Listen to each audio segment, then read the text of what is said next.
acordáis? Cruyff o el Van Gaal, uno de dos. Cruyff. Familia, esta predicación la hemos titulado Los ojos del corazón. Y vamos a empezar por la palabra de Dios que está en Juan 4, a partir del versículo 5. Vamos a leer un buen trozo, ¿vale? Para que sepamos el contexto, aunque muchos ya lo sabemos, pero es bueno poder repasarlo. Y dice la palabra, Juan 4, versículo 5. Dice: vino pues a una ciudad de Samaria llamada Sicar, Jesús, junto a la heredad que Jacob dio a su hijo José, y estaba allí el pozo de Jacob. Entonces Jesús, cansado del camino, se sentó así junto al pozo. Era como la hora sexta, que era más o menos al mediodía, hacía calor. Y en el 7 dice: vino una mujer de Samaria a sacar agua, y Jesús le dijo: dame de beber, pues sus discípulos se habían ido a la ciudad a comprar de comer. La mujer samaritana le dijo: ¿cómo tú, siendo judío, me pides a mí de beber, que soy mujer samaritana? Porque judíos y samaritanos no se tratan entre sí. Respondió Jesús y le dijo: si conocieras el don de Dios y quién es el que te dice, dame de beber, tú le pedirías y él te daría agua viva. En el 11 dice: la mujer le dijo: Señor, no tienes con qué sacarla, y el pozo es hondo. ¿De dónde pues tienes agua viva? ¿Acaso eres tú mayor que nuestro padre Jacob, que nos dio este pozo, lo cual bebieron él, sus hijos y sus ganados? Respondió Jesús y le dijo: cualquiera que bebiere de esta agua volverá a tener sed, mas el que bebiere del agua que yo le daré no tendrá sed jamás, sino que el agua que yo le daré será en él una fuente de agua que salte para vida eterna. Dice en el 15: la mujer le dijo: Señor, dame ese agua para que no tenga yo sed ni venga aquí a sacarla. Yo creo que se metían unas palizas antes para ir a buscar agua cada día, y con los cántaros aquellos que pesaban lo suyo, dame ese agua para que yo no venga aquí a cansarme tanto, ¿no? Y dice en el 16: Jesús le dijo: ve, llama a tu marido y ven acá. O sea, Jesús sabe cómo entrar, sabe cómo dar en el punto. Y dice, respondiendo la mujer, y dijo: no tengo marido. Jesús le dijo: bien has dicho, no tengo marido, porque 5 maridos has tenido, y el que ahora tienes no es tu marido. Esto has dicho con verdad. Le dijo la mujer: Señor, me parece que tú eres profeta. En el 27 dice: en esto vinieron sus discípulos y se maravillaron de que hablaba con una mujer. Sin embargo, ninguno dijo: ¿qué preguntas? ¿O qué hablas con ella? Entonces la mujer dejó su cántaro y se fue a la ciudad y dijo a los hombres: venid, ved a un hombre que me ha dicho todo cuanto he hecho. ¿No será este el Cristo? Entonces salieron de la ciudad y vinieron a él. Entre tanto, los discípulos le rogaban diciendo: Rabí, come. Él les dijo: yo tengo una comida que comer que vosotros no sabéis. Entonces los discípulos decían unos a otros: ¿le habrá traído alguien de comer? Y dijo Jesús: mi comida es que haga la voluntad del que me envió y que acabe su obra. ¿No decís vosotros: aún faltan 4 meses para que llegue la siega? He aquí digo: alzad vuestros ojos y mirad los campos, porque ya están listos para la siega. Y el que siega recibe salario y recoge fruto para vida eterna, para que el que siembra goce juntamente con el que siega. Amén. Qué historia más preciosa. Y lo que podemos sacar de aquí, vemos que aquí hay 3 grupos de personas. Estamos viendo al Señor, estamos viendo a la mujer samaritana y estamos viendo a los discípulos, ¿verdad? Son 3 puntos de vista diferentes de esta historia que ocurrió realmente hace poco más de 2000 años. Y vamos a ver la mujer samaritana. La mujer samaritana vemos que era una mujer que vivía cada día sin un propósito. Esta mujer es muy posible que después de 5 matrimonios aunque tuviera, qué sé yo, 7, 8, 9 hijos, es muy posible, porque entonces tenían muchos hijos. Después de 5, imagínate, si un marido es complicado, 5, ¿qué tal? Terrible. Y viceversa. Pero fijaros, 5 matrimonios había tenido. Era una mujer que estaba seguramente desgastada por la vida y seguramente con falta de propósito, de ilusión y de una visión por venir. Pero, ¿sabéis? Dios tenía una cita preparada para esta mujer desde antes de la creación del mundo. Todo lo que nos ocurre no es casualidad. Encuentros divinos, personas que Dios pone en tu camino, todo es un plan preparado desde antes de la fundación del mundo. Porque Dios dice que Dios ha hecho obras para que nosotros anduviéramos en ellas. De antemano, obras preparadas de antemano para que andemos sobre ellas. Así que vemos que ve a esta mujer, Jesús se encuentra con esta mujer que viene cansada a buscar el agua y ella sacaba ese agua para poder vivir cada día, para poder cocinar, para poder beber, para poder ducharse, y venía a sacar un agua que solamente saciaría su sed temporalmente, ¿verdad? Día tras día hacía el mismo recorrido, pero Jesús tenía un agua preparada de vida eterna para ella, un agua que saciaría la sed real que tiene el ser humano, que es estar completos con Cristo, estar completos en Dios. Y al final, fijaros que tú y yo y cualquier persona que vive ahí afuera no está completo si no tiene la parte de su Creador en él.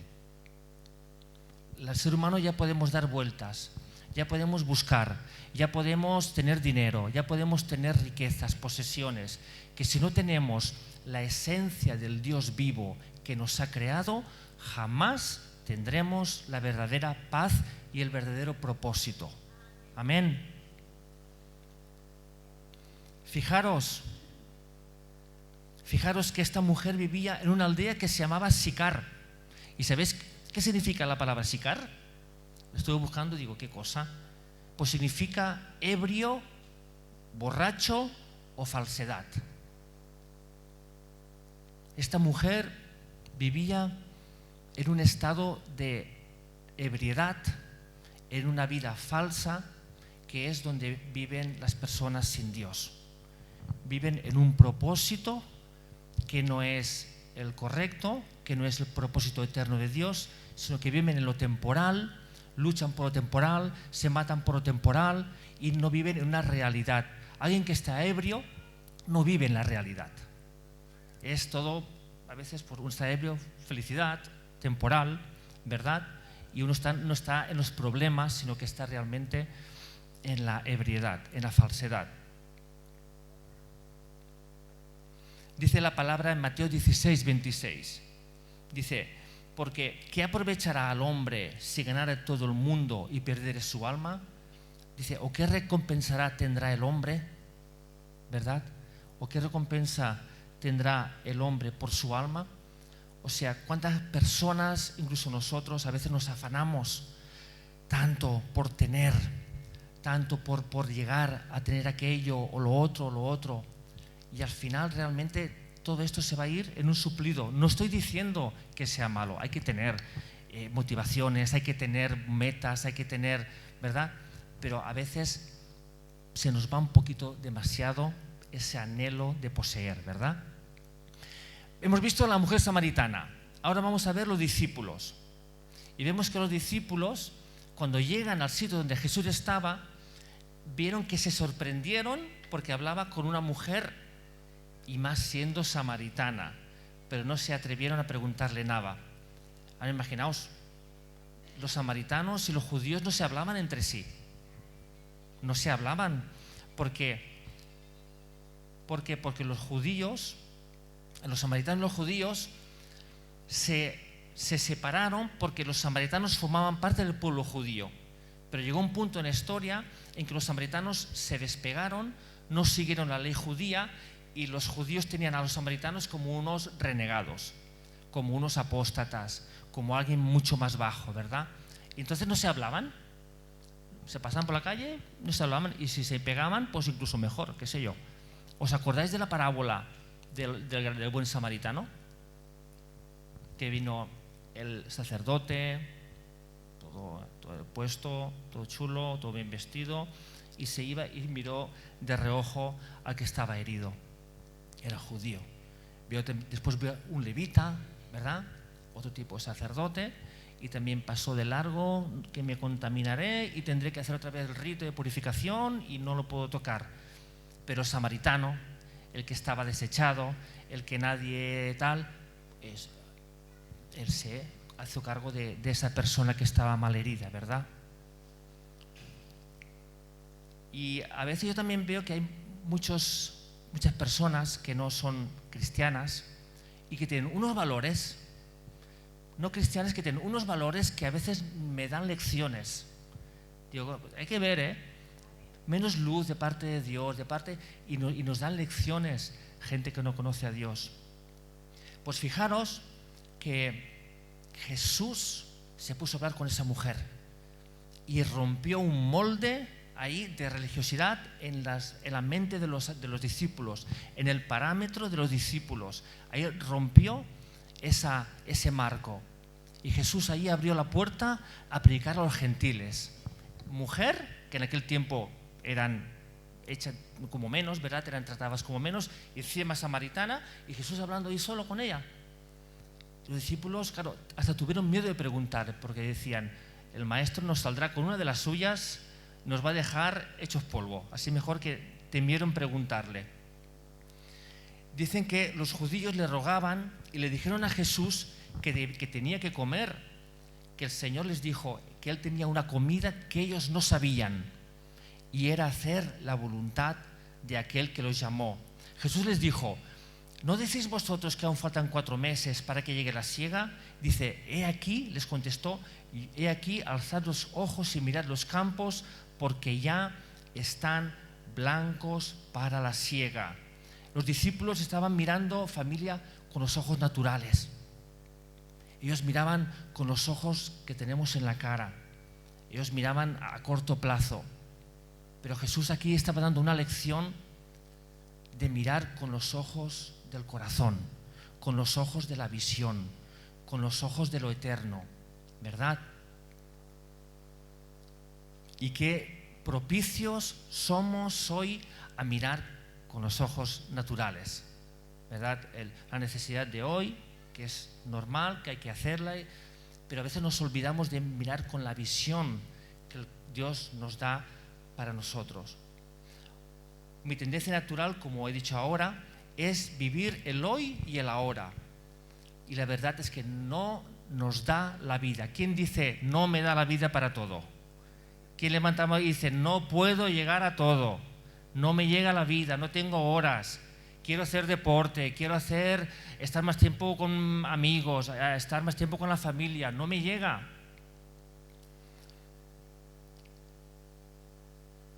No nos da la vida para cosas que nos gustaría hacer. Quiero decir una verdad incómoda esta mañana, que no nos gusta escuchar muchas veces. Y es que, aunque a veces no somos conscientes de esta realidad, no por eso deja de ser muy real. Y es que estamos inmersos en una batalla espiritual contra seres espirituales de maldad. ¿Quién dice amén? Dice la palabra en Efesios 6:12, porque no tenemos lucha contra sangre y carne, sino contra principados, el mayor, el más poderoso, contra potestades, otro rango, contra gobernadores de las tinieblas de este siglo, otro rango menor, y contra huestes espirituales de maldad en las regiones celestes. 4 rangos de seres espirituales, de demonios, como quieras llamarlo, a servicio del Satanás, del diablo. Un ejército que está perfectamente organizado, familia. Yo sé que no nos gusta, a mí no me gusta escuchar eso, pero es que es la realidad, porque somos personas, somos seres humanos que se nos olvidan y cosas incómodas se nos olvidan más rápido todavía. Pero tenemos que ser conscientes que vivimos los cristianos inmersos en una guerra espiritual. El otro día, hará unas 2 semanas, me fui a hacer unas fotocopias en una librería aquí en Amposta y hablando con el dependiente, no sé cómo sale la conversación de que nos escuchan por los móviles. Nos escuchan, o sea, parece mentira, pero nos escuchan. Dice, oye Carlos, estuve hablando con un amigo ayer, creo que dijo, de una grapadora muy especial, muy rara, industrial, y yo no he buscado por el Google aquello, no lo busqué. Solo lo hablé con ese chico. Al día siguiente me empiezan a venir ofertas de esta grapadora industrial y yo me quedé, pero ¿eso es posible? Que nos están espiando. ¿A quién le ha pasado? ¿Verdad? San Google, que viene San Google. Imagínate el San, ¿eh? Nos están y nos están escuchando, espiando a través de redes móviles. Yo me pregunto, si en lo natural nos están espiando y escuchando, ¿cuánto más nuestros enemigos espirituales están al tanto de cada conversación, de cada palabra, de cada queja, de cada debilidad, de cada carencia? El enemigo está organizado, familia. Él tiene jerarquías. Hay los principados que gobiernan países, potestades que gobiernan zonas enormes, los gobernadores que gobiernan ciudades, gobiernan, y las huestes que son ya el mínimo rango, que espían, que están aquí espiando todo lo que decimos. Entonces, por eso, qué importante es poder hablar, sobre todo dentro de casa, en el matrimonio, en el hogar, donde somos nosotros de verdad, en la intimidad. Qué importante es hablar en fe y en verdad. Hablar en fe y en verdad. Incluso citando versículos bíblicos, si hay momentos de crisis o dificultad, como hizo nuestro Señor Jesucristo. Dijo, escrito está. Gente, yo voy por Jesús, no voy por una amistad mía de verdad, sino yo voy por ella para predicarle a Jesús. No es algo... Y Roberto se quedó así un poquito parado, oró al Señor. Señor, ¿qué le respondo? ¿Qué le respondo aquí? Yo sé lo que hay, pero ¿cómo se lo digo? Y como Dios habla así tan rápido en un momento y da una predicación en un segundo, el Señor cuando te habla a veces, y Roberto le contesta, si tú entablas una relación con esa persona, la ayudas, quedas con ella, le das de tu tiempo, hacéis comidas, sois grandes amigos al final, ayudas en todo lo que puedes, pero esa persona se va a la tumba sin mí, sin Cristo, ¿eso es amor? Ahora, si tú vas porque quieres darle lo mejor que tú tienes, quieres darle la vida eterna, quieres enseñarle la vida eterna que tú tienes, no hay mayor amor que querer dar a alguien, mostrarle el camino de la vida. Así que cuando establezcas relaciones para predicar el Evangelio, pensad en eso. No hay nada mejor que le puedas dar que al Señor Jesucristo. Y aquí vemos como Jesús dijo, mi comida es que haga la voluntad del que me envió, dijo el Señor Jesús. La comida es el combustible que le daba verdaderas fuerzas al Señor para transmitir la salvación. La comida que él comía era el combustible. El dar vida, familia, te dará vida. No te quepa duda. El dar la vida de Dios te dará vida. Tú y yo hemos sido diseñados para dar fruto. Hemos sido diseñados para jugárnosla predicando el Evangelio. Y cuando entramos en ese ambiente de discipulado, de cambiar el chip y no y no vivir solamente de domingo en domingo, sino vivir del domingo a domingo con el chip puesto diciendo, ¿a quién puede predicar el Evangelio? ¿Por quién puedo orar primero antes de intentar ir a hacer un café? Cuando tú y yo nos posicionamos en querer dar vida, vamos a recibir vida. La comida del Señor era esta: predicar, dar fruto, y eso le da fuerzas, eso le daba el combustible. Eso es lo que Dios nos ha prometido para la iglesia de verdad: una vida abundante, una vida de gozo, una vida de paz, una vida de justicia, no una vida con falta de tiempo, una vida agobiado, una vida que no llego, una vida abundante nos ha dado el Señor. ¿Cuándo? Cuando alcancemos y cuando caminemos en el propósito de dar fruto. Y ahí nos entrará esa comida del Padre, que nos dará ese sentido de verdad de la vida cristiana. Así que yo, iglesia, yo quiero una vida abundante. Yo quiero una vida que habrá problemas, sí. Que habrá dificultades, sí. Pero que sea una vida llena de visión y de propósito. Una vida llena de visión y de propósito.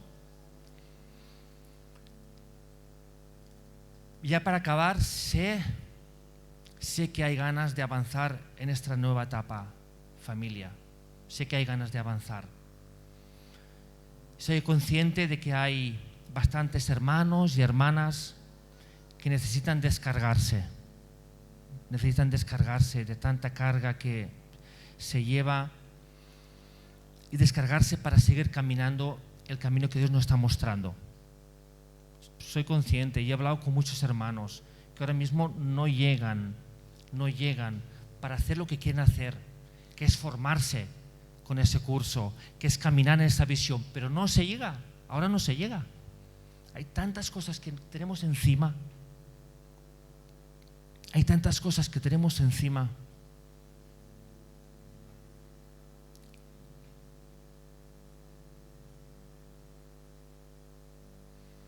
Pero vamos a caminar en el propósito que Dios nos está revelando.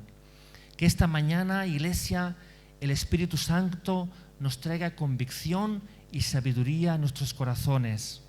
Sabéis, somos como flechas en las manos de Dios.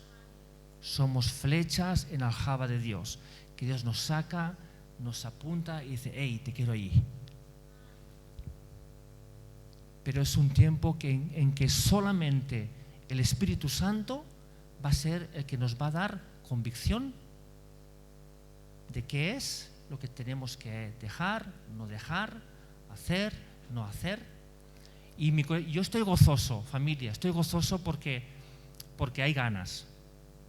Pero es un tiempo que tenemos que orar a Dios y decir: Señor, ¿qué tengo que quitar? El enemigo no quiere que te quites nada, ya te lo digo de antemano. El enemigo quiere ponerte más cosas encima incluso, y seducirte y convencerte. Pero Dios quiere descargarte y que caminemos en ese propósito. Vamos a orar. Te invito a que oremos el salmo que hemos dicho antes.